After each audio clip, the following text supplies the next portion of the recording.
یہ جو ہمارے جتنے کام ہیں نا یہ سارے ہو گئے رٹے رٹائے، رٹے رٹائے۔ یعنی میری ذاتی رائے یہ ہے کہ اگر ایک محفل صرف اس لیے رکھ لی جائے کہ پردے میں خواتین بیٹھیں گی، سامنے مرد بیٹھیں گے، اور صرف میاں بیوی کے حقوق جو کتاب و سنت میں آئے ہیں وہ بیان کیے جائیں، ہو سکتا ہے اس پہ واہ واہ کم ہو، نعرے تھوڑے لگیں، ویلاں بھی تھوڑیاں ہوں، داد بھی کم ہو، امداد بھی کم ہو سکتا ہے یہ ساری دیہڑی دپے والے معاملات کمزور ہوں، لیکن جو روزانہ سینکڑوں کی تعداد میں طلاقیں ہوتی ہیں میرا خیال ہے وہ کم ہو جائیں گی۔ رسول پاک علیہ السلام نے جو خامن کو حقوق بتائے ہیں نا بیوی کے، اور جو بیوی کو حقوق بتائے ہیں خامن کے، وہ احساس والے ہیں، احساس والے، درد والے، درد والے۔ نبی پاک علیہ السلام نے خاتون سے کہا یاد رکھنا یہ اتنا احساس والا رشتہ ہے جو تمہارے شوہر کے ساتھ ہے، اتنا احساس والا۔ یہ نہیں فرمایا کہ خدا کے علاوہ کسی کو سجدہ جائز ہوتا تو میں اپنے آپ کو کراتا، یہ نہیں فرمایا، اس بات کی نزاکت کو سمجھے۔ فرمایا رب کے علاوہ کسی کو سجدہ جائز ہوتا تو میں بیوی سے کہتا شوہر کو کرے۔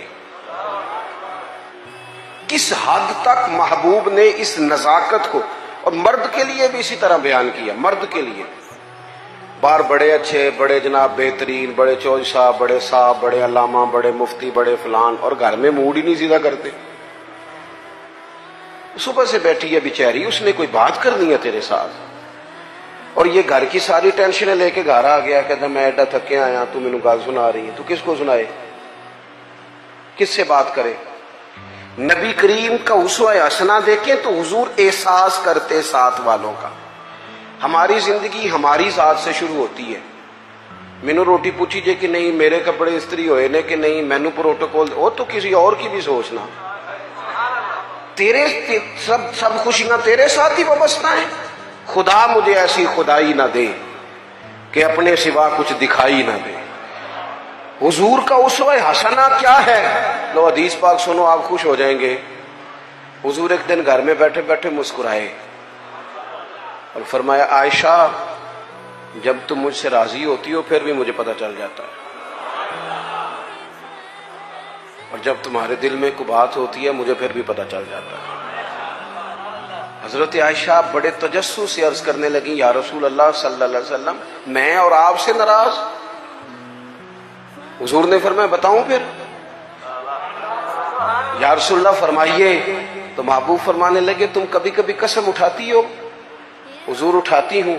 فرمایا جب ہوتی ہو نا راضی تو کہتی ہو مجھے محمد مصطفیٰ کے رب کی قسم، اور جب ناراض ہوتی ہو نا دل میں کو بات ہوتی ہے تو پھر کہتی ہو مجھے حضرت ابراہیم خلیل کے رب کی قسم۔ پھر تم حضرت ابراہیم کا نام لیتی ہو، قربان جائیں۔ کیا ادا ہے مدینے والے محبوب، کیا شگفتہ انداز ہے کہ جملوں کا احساس کرنا کہ ساتھ والا سوچتا کیا ہے۔ حضرت عائشہ صدیقہ تو رو ہی پڑی، عرض کرنے لگی قربان جاؤں کریم محبوب یہاں تک خیال رکھتے ہو؟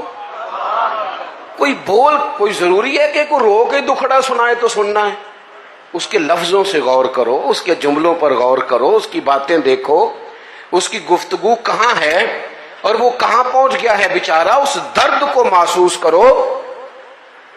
حضور فرمانے لگے ہاں مجھے پتہ چل جاتا ہے۔ تو سیدہ عائشہ عرض کرنے لگی یا رسول اللہ پھر قسم ہے مجھے اس رب کی جس نے آپ کو رسول بنایا ہے، میں نام ہی چھوڑتی ہوں پر میرے دل میں ہمیشہ مدینے والے رسول موجود رہتے ہیں۔ او یارو دیکھو چاروں بیٹیاں میرے نبی پاک کی، یہ جی علامہ صاحب ہیں، اچھا جناب، یہ چودھری صاحب ہیں، واہ جی واہ، یہ جج صاحب ہیں، یہ فلاں صاحب ہیں۔